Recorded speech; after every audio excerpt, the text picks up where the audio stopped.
My wife had an affair with our new neighbor who turned out to be her ex from 20 years ago. Our kids caught them together and now they're testifying against her in court. I, 38 male, never imagined I would be writing this post, but last weekend my entire world came crashing down around me. My wife Felicity, 37 female, and I've been married for 18 years, together for 20. We have two amazing kids, our daughter Emily, 16, and our son Jonah, 14.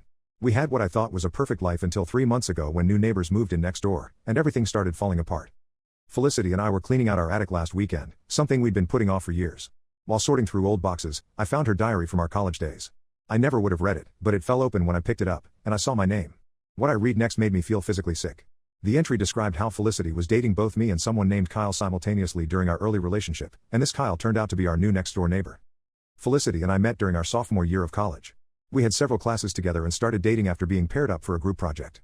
She was beautiful, smart, and seemed completely devoted to me. We dated for 2 years before getting married right after graduation. She was my first serious relationship. I was always focused on my studies before meeting her. She told me I was her first real relationship too. We built what I thought was a great life together. I went into software development and worked my way up to a senior position at a large tech company. Felicity became a high school counselor, which seemed perfect for her caring personality. We moved into our current house 10 years ago when Emily was 6 and Jonah was 4.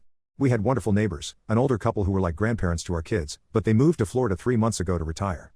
That's when Kyle, 39M, and his wife Jenny, 36F, moved in. From the moment they arrived, something felt off about Kyle and Felicity's interaction. The first time they met, there was this moment of recognition in their eyes that I didn't understand at the time. They started talking like old friends, but Felicity never mentioned knowing him before. Kyle began finding endless reasons to come over when I was at work, borrowing tools he never returned, bringing over misdelivered mail, or just stopping by to chat with Felicity about neighborhood things. The diary entries I found were from our early dating period in college. They detailed an intense physical relationship with Kyle that overlapped with our relationship for nearly 6 months. Felicity wrote about sneaking around with him, lying to me, and being torn between us. The worst part was reading about how she ultimately chose me because I had better career prospects and she thought I could provide a more stable future. She wrote about Kyle being exciting but irresponsible, while I was safe and reliable. When I confronted Felicity with the diary, she first tried to grab it away from me. Then she switched to dismissing everything, saying it was ancient history and meant nothing. She claimed she chose me because she truly loved me, but the diary entries tell a different story. She kept saying the past doesn't matter and that I'm the one she married, but how can I believe anything she says now? What makes everything worse is that Kyle clearly still has feelings for her. He texts her constantly throughout the day. I checked our phone records and discovered dozens of messages between them, all during times when I'm usually at work. He keeps finding excuses to come over. His lawnmower broke, he needs gardening advice, he wants to borrow our ladder.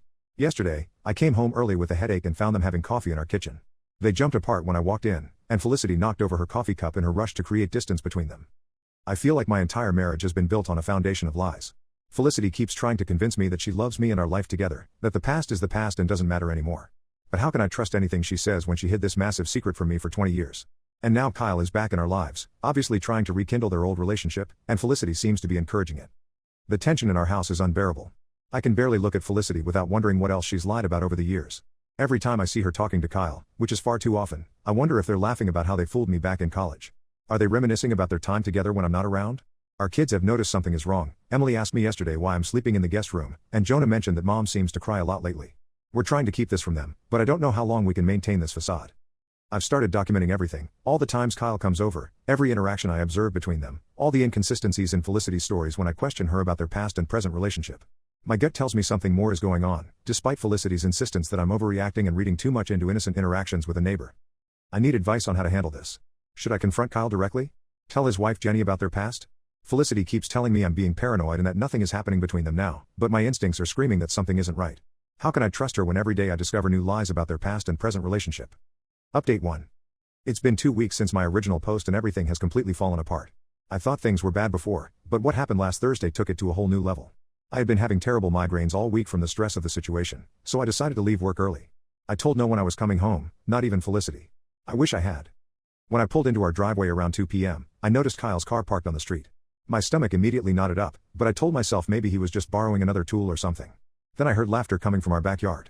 I walked around the side of the house and found Felicity and Kyle in our pool together. They weren't doing anything explicitly inappropriate, but they were way too close, laughing and whispering to each other like teenagers. Felicity was wearing the black bikini I got her for our anniversary last year. The moment they saw me, they jumped apart like they'd been electrocuted.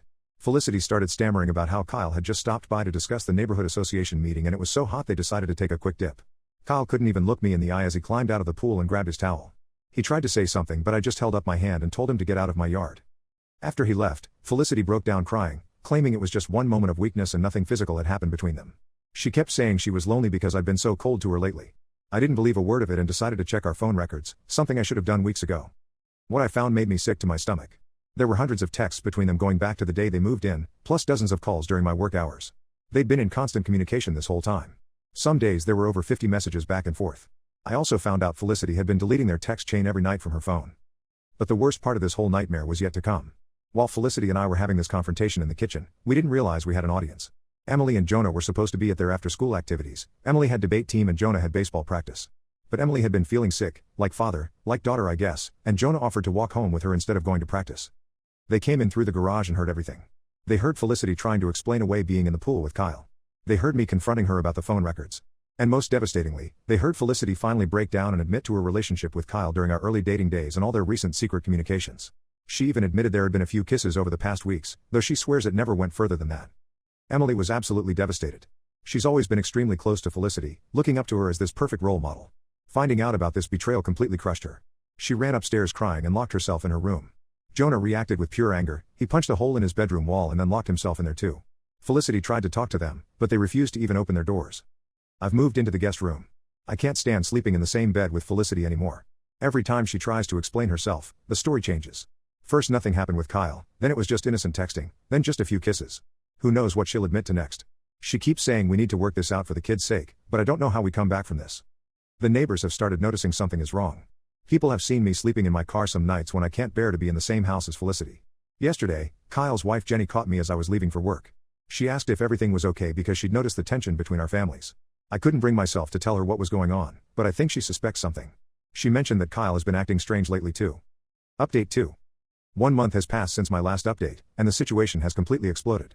Felicity moved out last week, and you won't believe where she went. She's living in Kyle's guest house. Yes, you read that right. Jenny kicked him out after discovering their messages on his iPad that he forgot to log out of when she borrowed it to check her email. The most shocking part? Felicity actually expected our kids to split time between houses. She came to me with a whole schedule worked out for how Emily and Jonah could spend alternate weeks with each of us. She seemed genuinely surprised when both kids not only refused but said they never wanted to speak to her again. Emily threw the schedule paper back in her face and told her she was dead to her. Jonah just walked away without saying a word. The whole neighborhood knows everything now. Jenny went door to door telling everyone what she found. Apparently, she had been living overseas for the past 4 months taking care of her sick mother. She trusted Kyle to handle things at home while she was gone. Finding out about his history with Felicity and their recent behavior destroyed her. She showed people their messages. They weren't just friendly chats. They had been reminiscing about their past relationship and planning ways to spend time together. Felicity's life has completely fallen apart. She lost her job at the school after several parents found out what was happening and complained.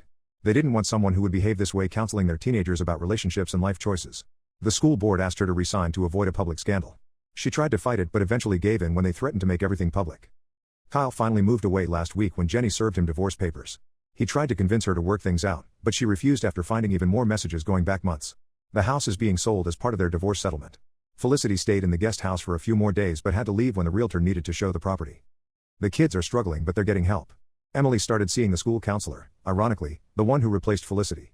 She's angry and hurt, especially after finding some old photos of Felicity and Kyle together from college that Felicity had kept hidden. She had this huge fight with Felicity where she screamed that she never wanted to see her again and that she wished Felicity wasn't her mother. Jonah is taking it hard in his own way. He doesn't say much anymore, but I catch him crying in his room sometimes when he thinks no one can hear. He quit the baseball team because Kyle used to come to all his games and he says he can't stand to be anywhere Kyle used to be. His grades are slipping and his teachers have noticed the change in his behavior. I found out through mutual friends that Felicity and Kyle had actually been planning to tell everyone about their relationship. They thought people would eventually accept it and everything would work out. They even talked about moving in together properly once everything was out in the open. Instead, their whole plan blew up in their faces when Jenny discovered everything first. The other parents in the neighborhood have been surprisingly supportive. They've been helping watch the kids when I need to work late, bringing over meals, and making sure Emily and Jonah still get rides to their activities. Even my boss has been understanding, letting me work from home some days when the kids are having a particularly rough time. Jenny came to see me before she left town. She apologized for not noticing what was happening sooner and showed me some of the messages she found. There were plans for secret meetings, discussions about their past together, and even talks about a future together. It made me sick to read them, but at least now I know I wasn't crazy for suspecting something was going on. Update 3. It's been 6 months since everything fell apart. Felicity is getting married next month, not to Kyle, but to some guy she met through online dating just 3 months ago. His name is David and apparently, he's a real estate agent. Felicity actually had the nerve to send wedding invitations to our kids. She included handwritten notes about how she hoped they would be part of her special day and how David was excited to meet them. Both Emily and Jonah ripped up the invitations without even reading the notes. We had our final custody hearing last week. Felicity tried to argue for shared custody, claiming she made some mistakes but was still a good mother. Emily and Jonah both asked to testify. Emily told the judge about how Felicity's betrayal had affected her, how she couldn't trust her mother anymore, and how she never wanted to live with her. Jonah spoke about how Felicity had destroyed their family and how he felt she chose Kyle over them. The judge granted me full custody with Felicity getting supervised visitation rights, which the kids still refused to use. I heard through mutual friends about what happened to Kyle. His life completely fell apart after Jenny's divorce lawyer found evidence that he'd been planning this with Felicity for months. Jenny got everything in the divorce, the house, most of their savings, even his car. He had to move back to Ohio to live with his parents. Felicity tried to reconnect with him after everything fell apart, but he blocked her number and email. Apparently, he told a mutual friend that Felicity had ruined his life and he never wanted to hear her name again. I'm doing much better these days. The kids and I have gotten closer through all this. We do weekly movie nights where we take turns picking films. Last month we started going on weekend camping trips, something Felicity always refused to do. Emily is talking about colleges now and has her heart set on going pre-law after everything that happened. She says she wants to help other families going through similar situations. Jonah joined the school baseball team again and is slowly getting his grades back up. Felicity still sends regular emails, trying to be part of their lives again.